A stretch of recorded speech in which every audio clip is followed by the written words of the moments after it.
Good morning, everybody. It's Positive Tuesday today, April 27th, 2021. I'm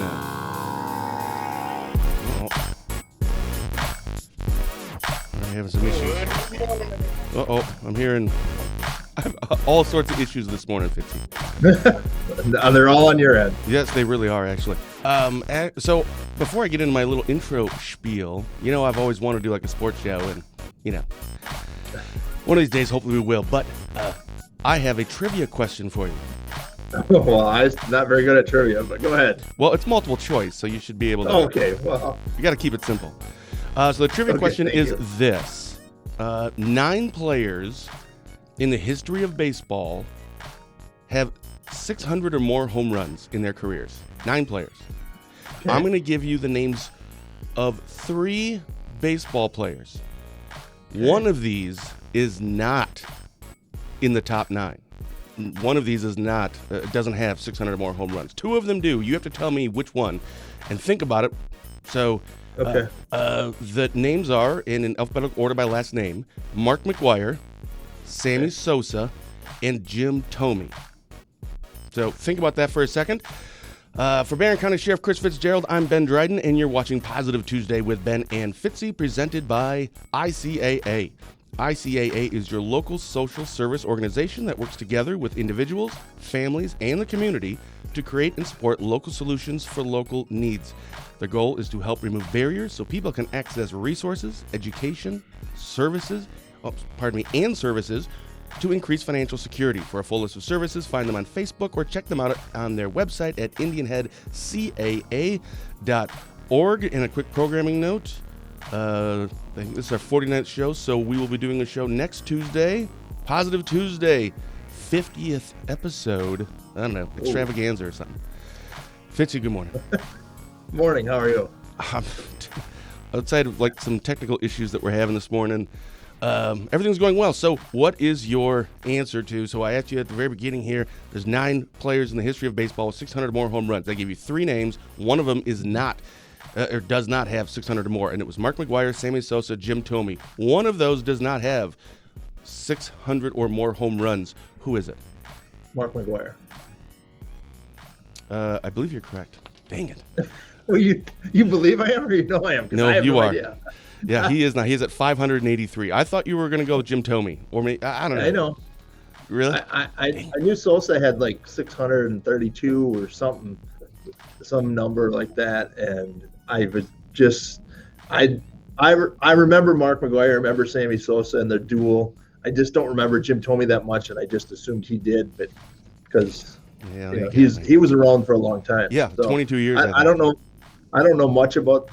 I love sports, but I don't know the details of sports. I can't tell you who's leading the NBA right now, and I watch the Bucks and the Timberwolves and go back and forth, and I like the playoffs of everything. I'm excited for the, obviously my son plays hockey, so I'm a Wild fan.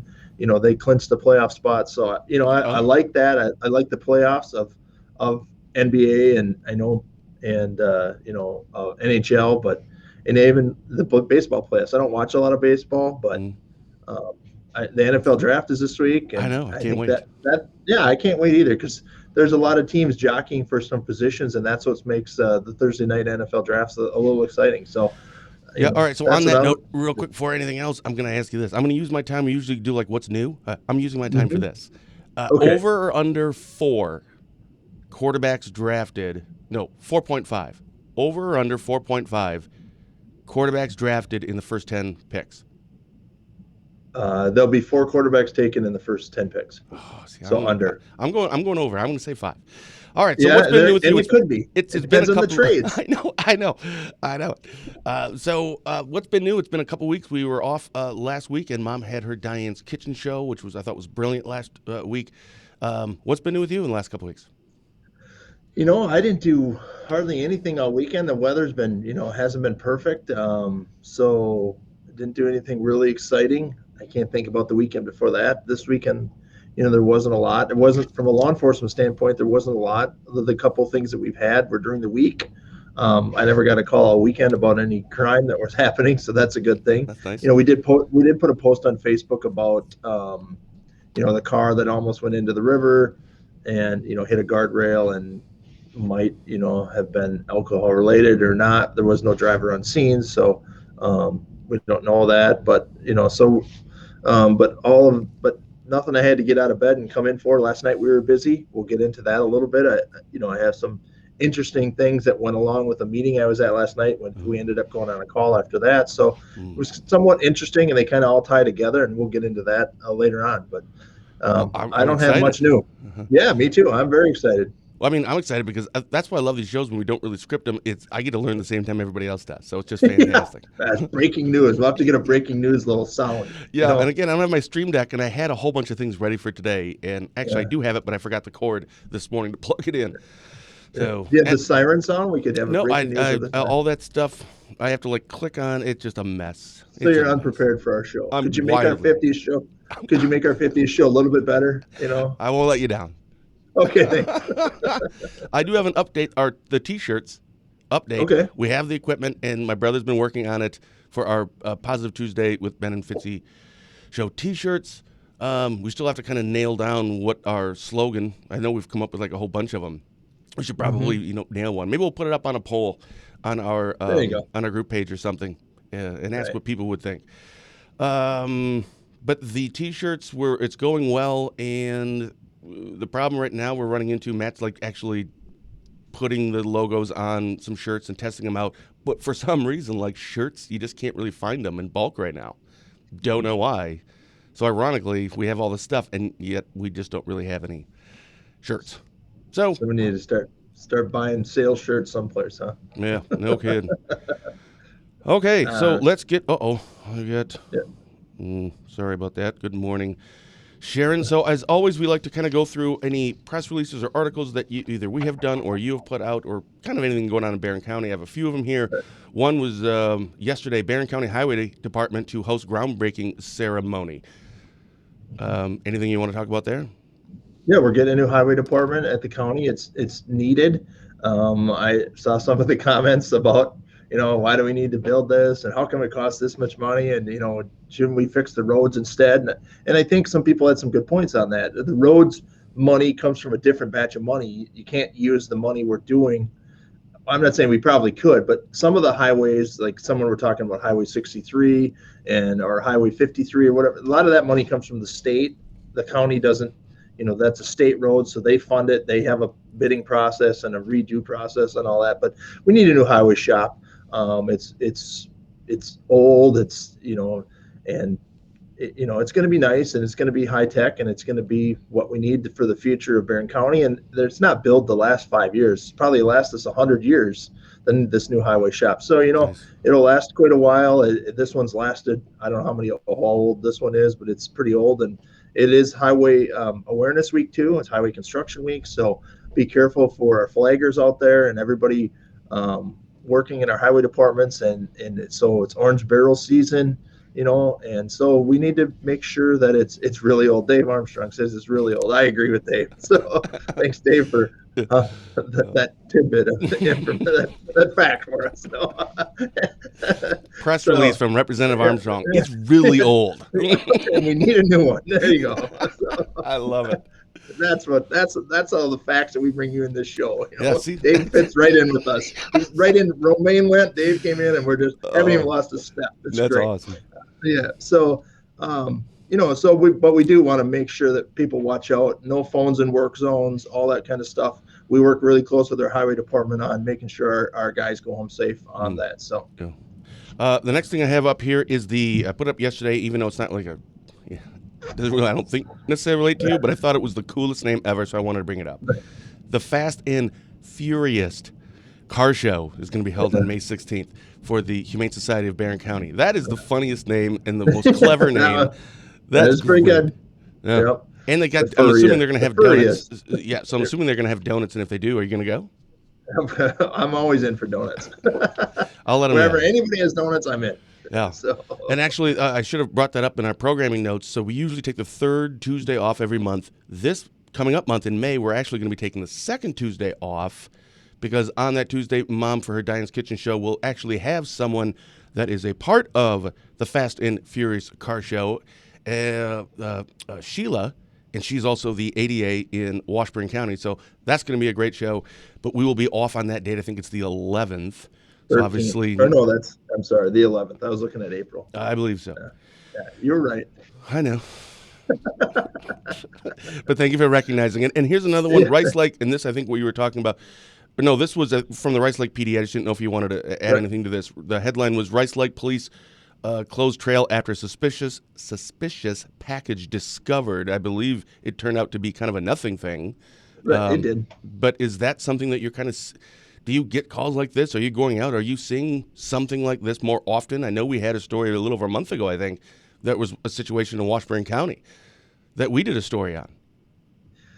Yeah, I don't know that it's, I don't know if we're going to see them more often or not, but we have the technology out there, and the Marathon County Bomb Squad came up and looked at that package, and they do an X-ray, and they can open it up using their robot and things like that. So they have the technology. We use that for that technology when something like that happens, and the Rice Lake Police Department looked at that package and believed it to be something.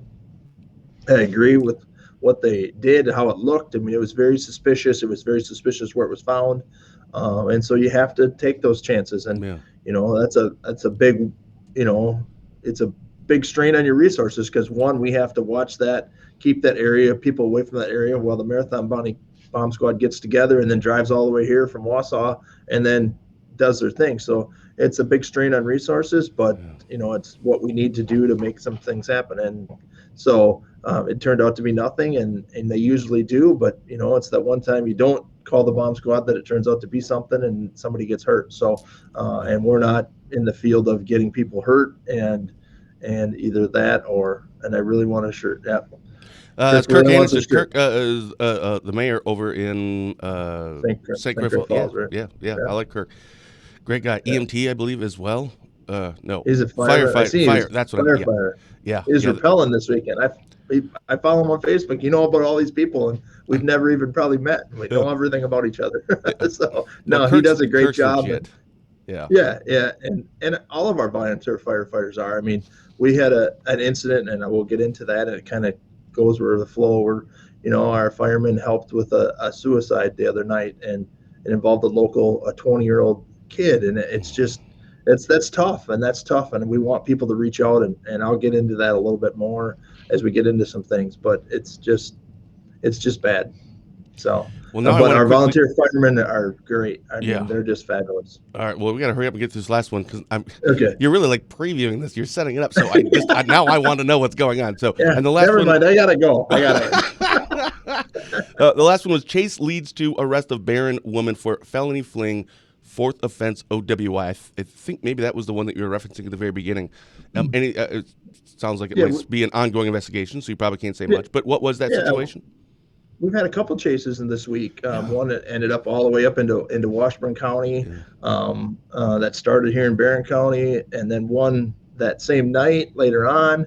And so the lady led us on about an 11-mile chase through some back roads, and she ended up stopping. There was no incident, and so that's still being actively investigated. But we can't let people go when they're driving erratically. And a lot of that leads into, some of the conversation I've seen from Minnesota was, police should be stopping minor traffic violations.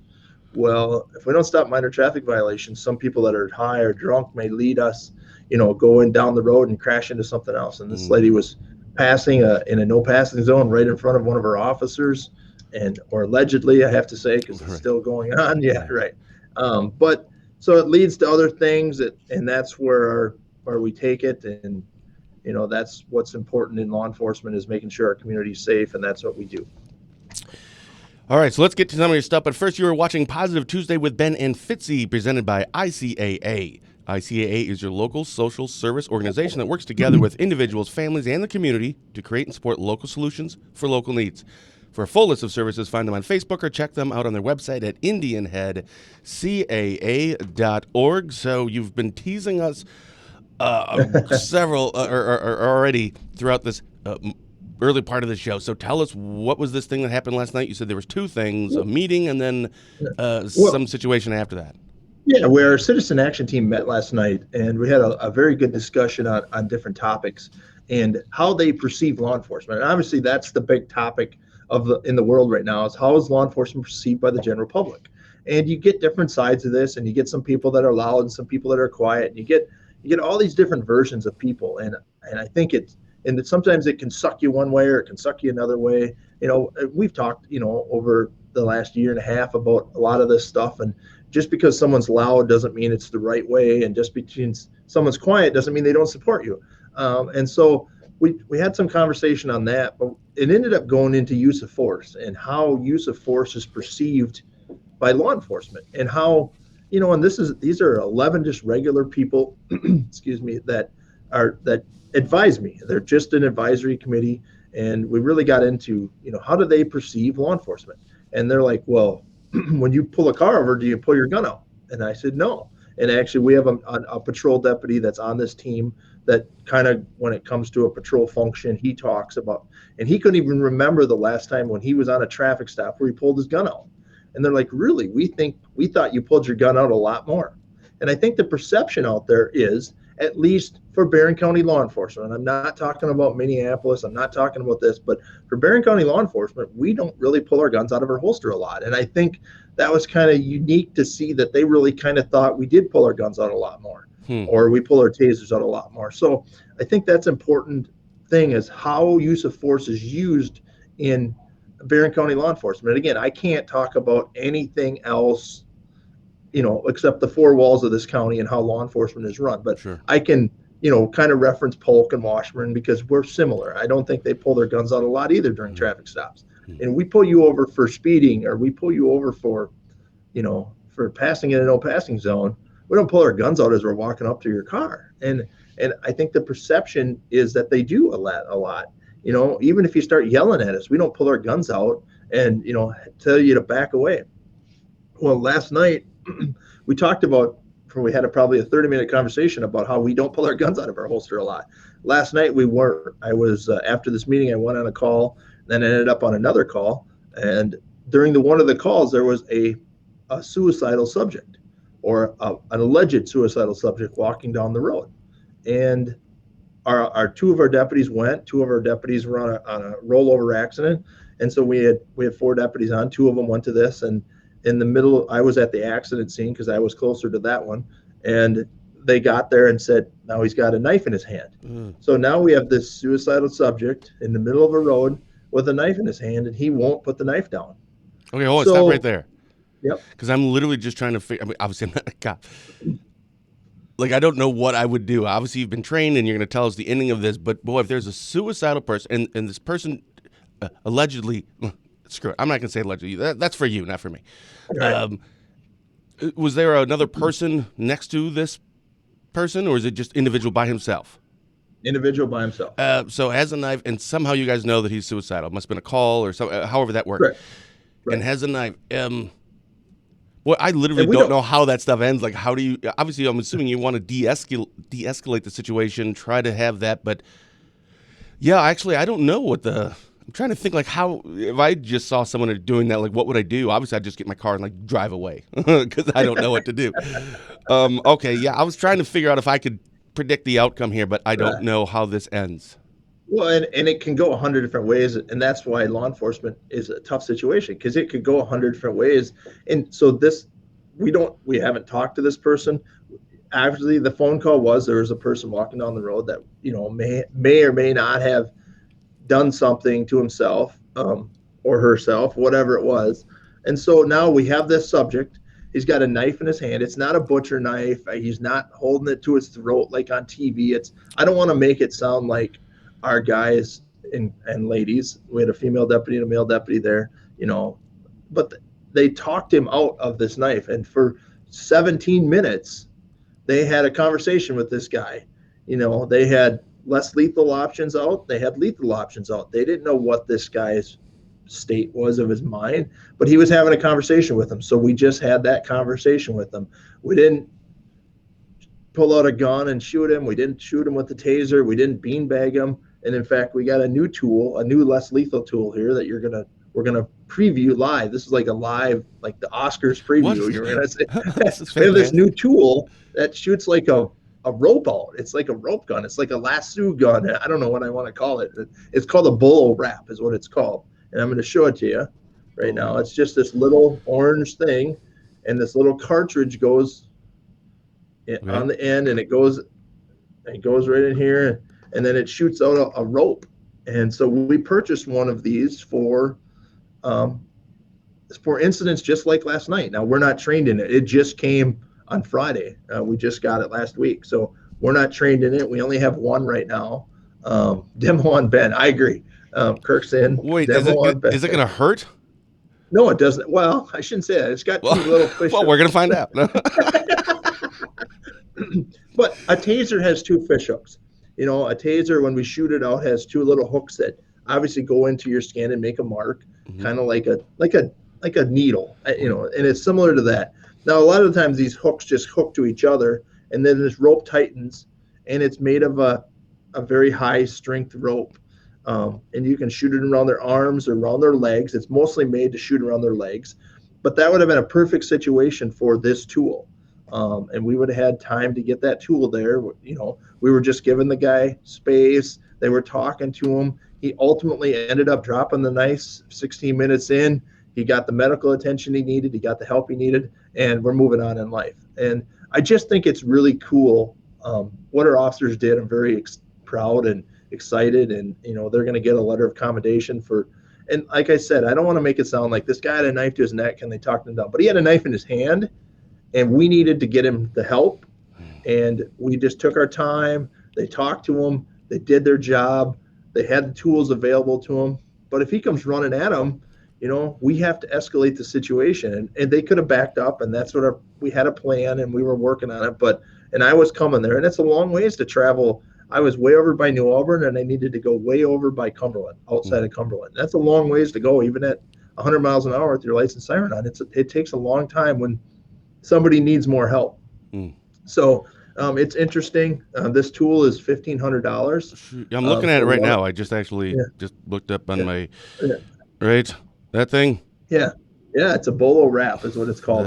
Really, I think it's going to be an effective tool for us. I think it's just another tool. Good Lord. Yeah. Well, that comes with 5 bolo wraps. You know, this shoots just out of wire. It's got a little, you know, 308 round in it that makes it shoot makes it go. Awesome. So it's kind of interesting, and our friends at Steck PD, they were here for it. They bought a couple too. So I think it's the newest tool out there for law enforcement. It's just another tool in our tool belt with tasers and everything like that to use in our, you know, and we're using it. We're going to keep it with our SWAT equipment right now. We may expand later on, but how we diffuse things, and I think that the perception is out there in the media, and I'm not looping DrydenWire into the media because I know you're not like the other people in the media. You know, I know you don't like to be clarified as media. I mean, I can tell you right now that I'm embarrassed sometimes to admit that I'm in the media. No kidding. And I'm ashamed of kind of that direction to go. And you just got finished talking about this story about this 16 or 17 minute long thing that could have ended worse, but nobody's talking about that stuff. Now, there are people that are, you know, in every line of work, including in law enforcement, that do stupid things, or they're just stupid people, and they should be held accountable. And I think a lot of them are. Should more of them? I don't know. I don't know how that works. That's up to a jury, I suppose. But I'm just wondering, like, where are those stories? Right. That's all. Well, and that's something that we talked about how many less lethal options Barron County has, and I'm going to write an article about that, and so we can talk about it and do some show and tell and talk about it more. And law enforcement officers have to be held accountable for their actions. You know, we believe in the system of jury trials, and whether people are guilty or innocent, no matter what case it is, whether it involves a cop or doesn't involve a cop, you know, we have to, in law enforcement, believe in the system. That's what we hold. We do our case, we present it to a judge or a jury, they make a decision, we have to stand by that decision. So we have to be held to a higher standard. I agree with that. I have no problem with the verdict. Well, you know, Derick Chauvin? I have a little, I don't have a, you know, I don't know that he's guilty of the intent, but he didn't render aid. He didn't do a lot of things. So he's guilty, but he needs to be held to a higher standard. And he didn't do that. He could have checked, he could have done what that firefighter asked. I mean, there's 100 different ways that can go. Yeah. But if he does his job a little bit better, we're not in this situation. Yeah. And we need to be held accountable for our actions, and that's all it's to it. And we can continue to advance and modernize law enforcement, but the relationships with the community have to also advance with that. And so people need to work together with law enforcement to make that happen. People need to follow our rules, and we need to follow and be held to a higher standard. So I think they can all work together and do a good job. But I think the point that you made about the media is good. Is like this isn't really a big deal. It's a big deal to me. It's a big deal to our two cops that talked this knife out of this guy's hand. And again, I don't want to make it sound like he had it to his throat and they finally talked him down after 30 minutes of they had a conversation with him. And I think that's what law enforcement needs to have, is a lot more conversations with people. And we do a very good job of that here in Barron County. And I think that's what it's about. And I think in Northwest Wisconsin, law enforcement does a great job. I agree. Of that, not just Barron County. Yeah. On the Derick Chauvin thing, I right before this, the announcement, I had guessed or predicted that it was going to be the lesser of the three he would get convicted on, maybe the middle one. But I was a little surprised. Now, I'm not saying it was the right decision or the wrong decision. I don't know. I'm not there. I watched like 5% of this trial. That's not that much. So I don't know everything that happened, and I'm not in the jury. I'm not in that room. So I'm fine with whatever conclusion that they came to, and that's true about just about every case. I mean, sometimes it scratches your head a little bit, but yeah, that's fine. The only thing that I still don't really understand, and maybe somebody has the answer to this, like why wasn't that jury sequestered just from an appeals giving more likelihood or legs to an appeal or something that they could use? I've never seen a high-profile case like this, which was a very high-profile case, with a jury not sequestered. I'm sure there was a rational thinking behind that, but that was the only thing that I was like, okay, there must be a reason, but I don't know what it is. So that was it, though. Right, and I don't disagree with that, and I didn't watch much of it either. I didn't care to. It was frustrating from a law enforcement standpoint. It was frustrating from a media standpoint. And I have friends in the media, beyond you, and they felt the frustration, and they're reporting things, and but the reason I like to do this show, and because one, I think we just get to talk about real life things, but I get to say the whole statement. I get to say whatever I want for as long as I want, and that's why I do it. When you do a story, and no offense to any of the other media outlets, but if I do a 10-minute interview, they cut it down to 30 seconds. So what 30 seconds? And they don't send me a proof and say, hey, is this okay with you before we show it? Because they can't. They don't have time to do that. So you don't know what 30 seconds you're really going to get cut to. And sometimes that can be frustrating for law enforcement. And we have to be very careful with that, because 3 words without saying the other 3 words make the sentence different. Yeah, without context. Yeah, Right. So no, I prefer that you just talk as much as you want and then have that used against you in, national media. Right. See? That's perfect. Don't talk about animals. That was our new rule. We have that sign up on right. Don't talk about dolphins. Don't talk about whatever it was. Yeah. So you go to a lot of meetings, and I don't mean law enforcement meetings per se, but you get asked to go to other meetings, groups. And by the way, it seems like there's just a lot of groups nowadays, like specifically in the last 6 months, maybe a year. There's a group for everything right now. Even from, I know that you go to, or at least you used to go to, like the Republican, in Barron County, the Republican, I don't know what they call it, just their meeting or their whatever. And you also go to the Democrat one as well. But there's other ones that I am aware that you get invited to, because I hear that you are at some of these. Why do you go to those, and what do you hear when you do go to those? Not about the Republican and Democrat one necessarily, but all these other groups that ask you to go. What do you learn from that? And I don't know, what are some of those? Well, I went to one yesterday, and I don't know what they call themselves, but it was just 12 women that get together and talk about different topics in the world. And I think they have a name, and I don't know what their name is, but I go to the Democrat meeting. I try to go to a couple a year. I try to go to a couple of Republican meetings.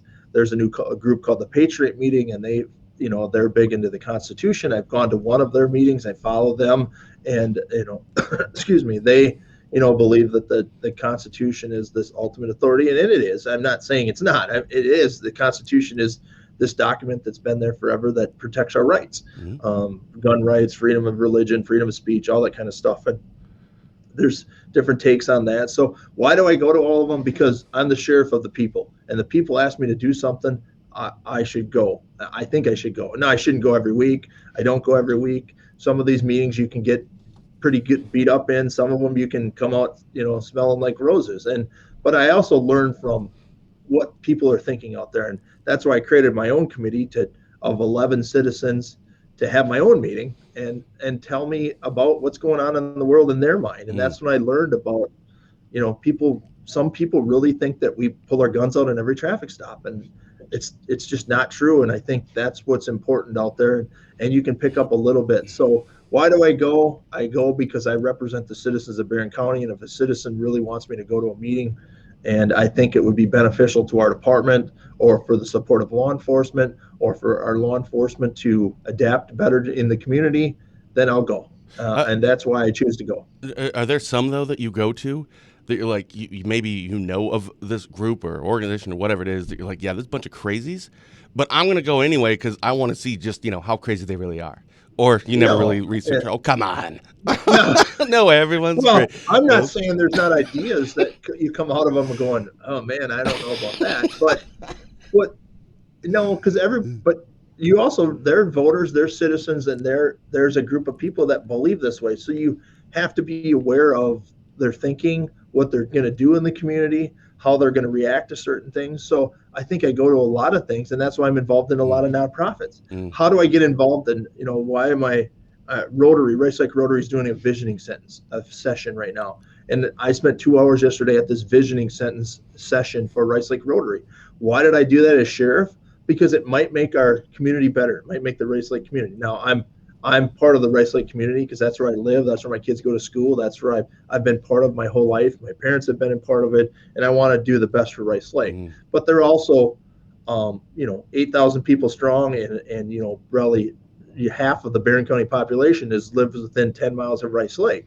And so I think that's important, to be part of that and to try to make a difference in the community. And if our department can be part of that and they can help us with the drug problem or the homelessness problem, which leads us to other things, I want to be part of that. And that's why I choose to represent or be out there. Now, that's a downfall. And I think that's to your point is sometimes I can get beat up for going to these meetings and saying what I think or how I feel or how our department reacts to something, because people they have an opinion about something right now. And I think that's where your point is. Yeah, and they don't want you to change right. Their minds. Their minds is already made up. So you just got to tell them, like, hey, everyone has the right to their opinion, even though, yours is wrong. And just leave it at that. So I want to ask you, though, because, come on, I just have to ask you. You said sometimes you do get beat up. Give me an example. You don't have to tell us what the group is, but give us an example of something that you've gotten kind of beat up on. Well, I think I try to do a common sense approach to policing and to how our officers react.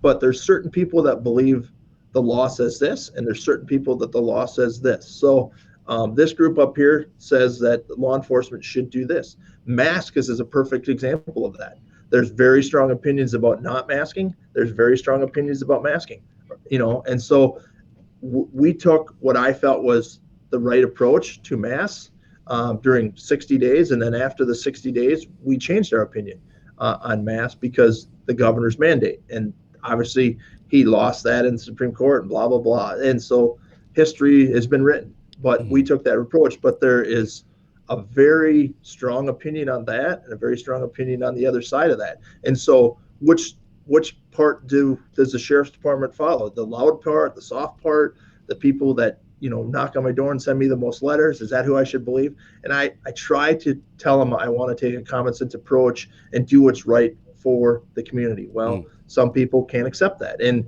it leads to fifth grade tactics, and Facebook is drawn to this negative thing. And we've talked a lot about that over the time, about how I can have an opinion, you can have an opinion, but if mine doesn't match yours, then I'm just going to trash you on Facebook. I'm going to do this.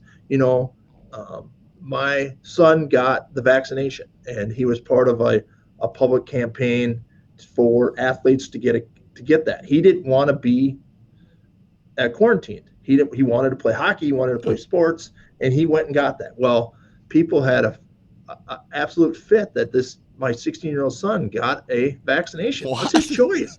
I didn't drag him there by his shirt collar, and I tell you what, I was frustrated. Come on, nobody who had a problem with that. I mean, who cares what people decide to do? By the way, isn't that part of the Constitution? Right? I mean, you can do it. That's fine. We're not forcing you to. I agree. And it's wrong to beat up a college kid and a high school kid for going to get a vaccination that they chose to do. And no one held them at gunpoint to say, "Hey, we're getting a vaccination today." I mean, it can bring you to the tipping point sometimes, and I try not to get there, and it sometimes it beats you down, and you think no one likes cops, but you've got to remember the majority of people support law enforcement. They support each other. They support. I mean, I wouldn't want to be a public health nurse in this state. I mean, because they really got beat up.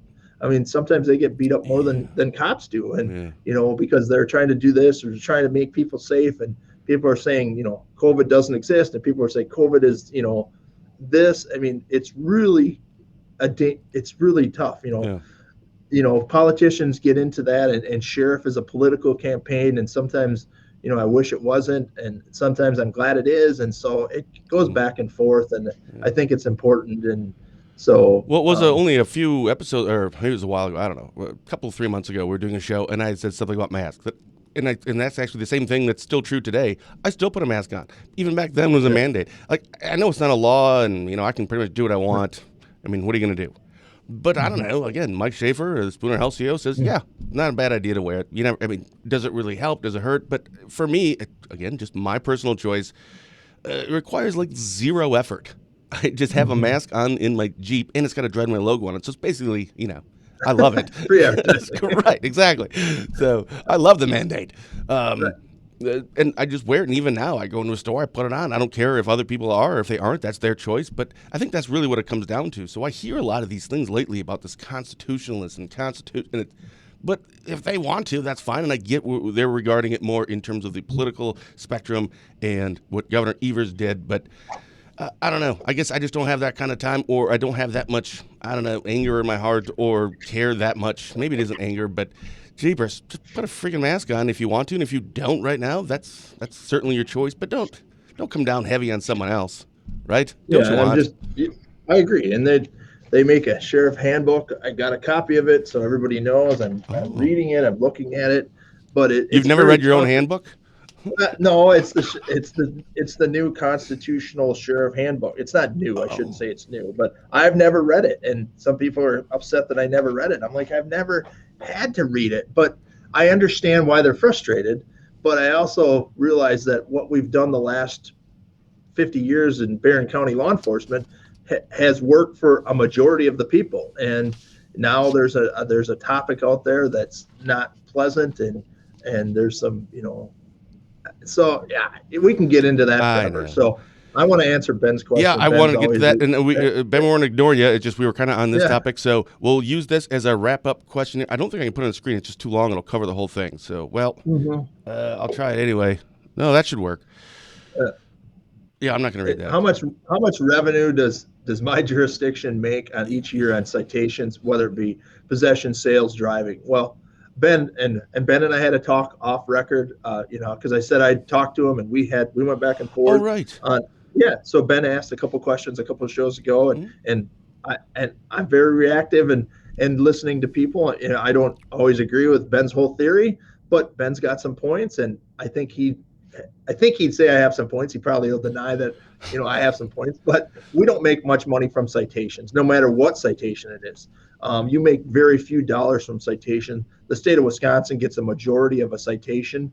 That's a good question for a breakdown. And there's a legitimate breakdown of how much each county gets from a citation. But if let's say it's just a $200 ticket, we don't get very much of that money at all. The state gets some, the courts get some, and the county gets some, and it goes into the general fund. It doesn't go back into the sheriff's department's budget when we write a ticket. So, otherwise sheriff's departments or police departments would write tickets to fund their own budget. So, Ben said I got great points. Yeah, and actually I've talked to Ben as well, and he's very passionate about this, and I like people that are passionate. I absolutely Me do, too. and I like people with strong opinions, especially when those strong opinions don't align with my strong opinions. But Right. that's where I've talked to him, and it's, again, passionate, but he's reasonable and logical, and he's open to And having a respectful. conversation. Yeah, exactly. And it's like, that's how you're Right. supposed to do it. Right. So he's a great There's a example of that. there's a thing called Braver Angels out there, and I heard it twice yesterday. I don't know nothing about them, but they're a group that works with. It's supposed to be Republicans, Democrats, and they come together to make a difference. It's called Braver Angels, and I'm doing some research on them. So Huh. because I think it's important to maybe bring something like that to have a talk that actually came from our Citizen Action team last night, Awesome. and our Citizen Action team has done some great things, and we've had some crisis intervention training, we've had anti-bias training, we're having some autism training, and so I think it's important to know that Barron County law enforcement is ahead of the game, in my opinion. And yeah, am I tooting my own horn? Yeah, and I think we need to do that more often. I And you've agree. talked about that. You and I like to, but I also don't want to draw a bunch of attention to us that make us think we're great. Yeah. We don't think we're any different than any other citizen in Barron County, but we're training ourselves to be better. And that's where modernization of law enforcement has to happen, but the public has to go with us. And I think that's the point, that people need to follow the rules of law enforcement. If you don't like the rules, and Ben's a perfect example. I told Ben, if you don't like that, you want it legalized, and Ben's trying. He's trying to legalize marijuana. Am I against that? Yes, I am against Ben, but we're in a fun way. I mean, I get it. He's got points and I got points. And I'm not saying Ben's trying to do that. Well, maybe he is, but, I don't know Ben. I've never met him, but, Right. he has it's a respectful conversation. Do I agree with Romaine and I, and I'm sure Dave and I will, we're like, yeah, you're doing that and I'm doing this. And, but we're doing it for the better of our district, his 75th district, my county, and we try to work together on different things to make some things happen. And I think that's what's important. That's what needs to happen in law enforcement in our community. And we have a common sense approach. And some people don't like that. They want us to have an opinion on everything. And I don't think we need to have an opinion on everything. I don't think you should necessarily. Right. Even outside of enforcing laws. Right. And that's, I don't know. Some people don't seem to understand that part. But no, it's no. I don't know. There used to be like teachers, like this Mount Rushmore of professions that you just hold in this incredibly high regard, like cops and teachers and firefighters, and I don't know what the fourth one would be. But I don't know. I'm starting to feel like cops aren't on that list anymore. We still hold teachers like, oh my goodness, your teacher. Bless your heart. Thank you. You do God's work. Now, I'm kind of making fun of it, but seriously, that's kind of how we still look at teachers, which is probably fitting. That's perfectly fine. And firefighters and first responders, sure. But cops, I don't know. I don't think they're on that list anymore. Maybe in our communities we still do. In Northwest Wisconsin and Barron and Washburn and Polk. But I think nationally, I just don't think they're on that list anymore. And that's really unfortunate. Yeah, I think Minneapolis probably has a different approach, and that's why I don't understand Minneapolis law enforcement. I thought I did. I actually thought that I thought they did the same thing we did here in Barron County, and I don't think they do. I don't know how many times, and I said it last week or 2 weeks ago, I don't know how many times a Brooklyn Center, Brooklyn Park, or Edina, or Champlin, or Minneapolis cop pulls their gun out at every shift. I can tell you in Barron County, it doesn't happen very often. Maybe over there they do, and that needs to change. I don't know. Maybe it doesn't need to change. Maybe it needs to change. But I actually thought we were all doing the same job, and we kind of are, and it's kind of gotten blown out of proportion a little bit. But yeah, we need to be held to a higher standard, the same standards that our teachers and our doctors and everybody has. If you commit a crime, you're gonna, get convicted, or you're gonna get charged, and if you're convicted, you're convicted. Yeah. We believe in the system of justice, and that's what we have to go with. So, and for the love of everything holy, if you get pulled over, don't speed away. Right. Just do what the cop says. Right. Yeah. And take your out in court. I mean, that's why we have body cameras. If the cop calls you stupid, I want to know about it. Yeah. And I think that's the other thing is we need to have a better approach to, I felt wronged by a police officer. Well, then let's sit down and review it together. Mm-hmm. Let's make a complaint, meet with our captain. Let us review the video. We'll review the video with you if it's not part of a criminal case. We just can't release a bunch of videos all the time because they're part of criminal cases. There's rules we have to follow with that. But if it's a non-criminal case, we can show you that video. We can show you that your son or daughter comes home and says, man, the cop just treated my son like a criminal. Well, let's review the videotape. Maybe it didn't happen the way, you got told the story. And let's not jump to conclusions and come in banging my fist on the door saying, I want that cop's job.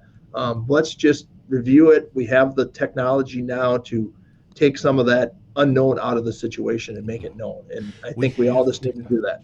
What is that from? That's you've mentioned that a few times, or you've said that phrase. We have the technology. Wasn't that like a TV show, like the $6 Million Man or the Bionic Man or something? Wasn't it? I think I made. We can rebuild it. We have the technology. Yeah, I think that was. Yeah. I think I'm going to get a patent on that. And I'm gonna stop. Hey, put that on the shirt. Oh, that's right. Yeah, put that on the shirt. Thanks, man. I appreciate letting me get some things out today. I know it's probably not where we wanted to take the show. No, as usual, we really don't have a list of things. So we just, whatever kind of comes up. But I think it's important. And I think right now it's topical as well. And I think it's also important.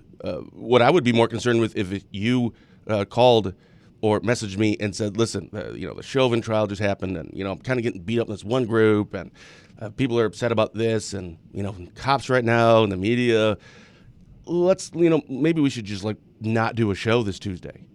Right. And I think my wife even said, no, you guys are still, you're going to do a show? And I'm like, I would be shocked if Fitzy says, yeah, I just don't think we should. I'm like, that's not Fitzy. This is the time that you should be. Even if you're in law enforcement or in leadership in law enforcement, and you normally don't do things, now would be the time to actually start doing them. It's just my opinion.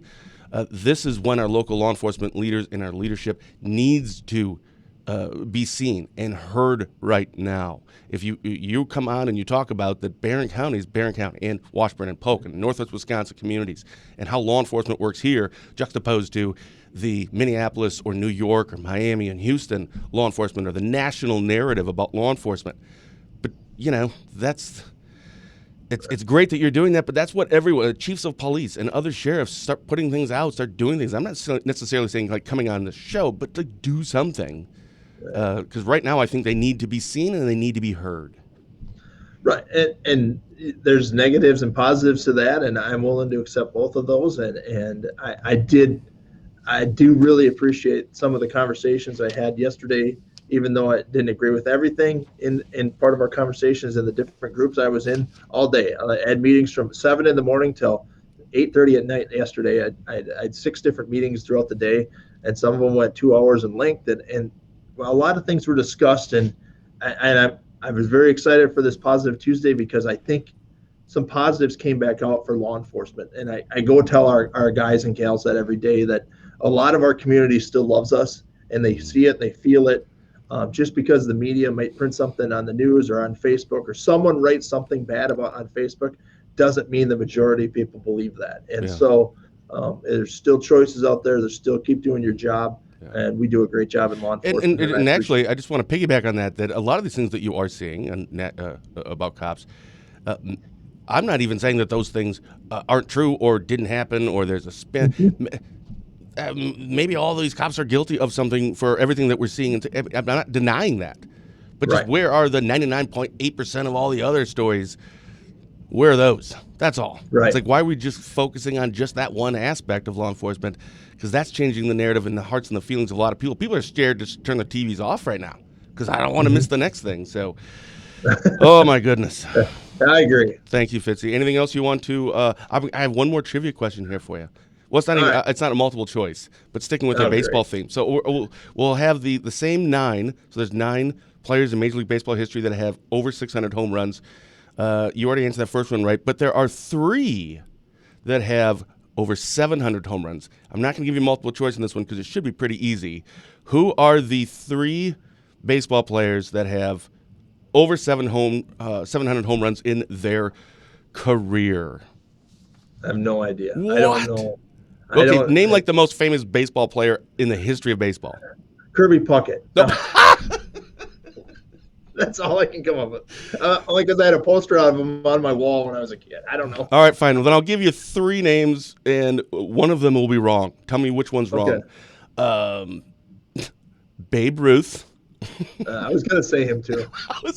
But I went Kirby Puckett instead. Babe Ruth, Hank Aaron, and Alex Rodriguez.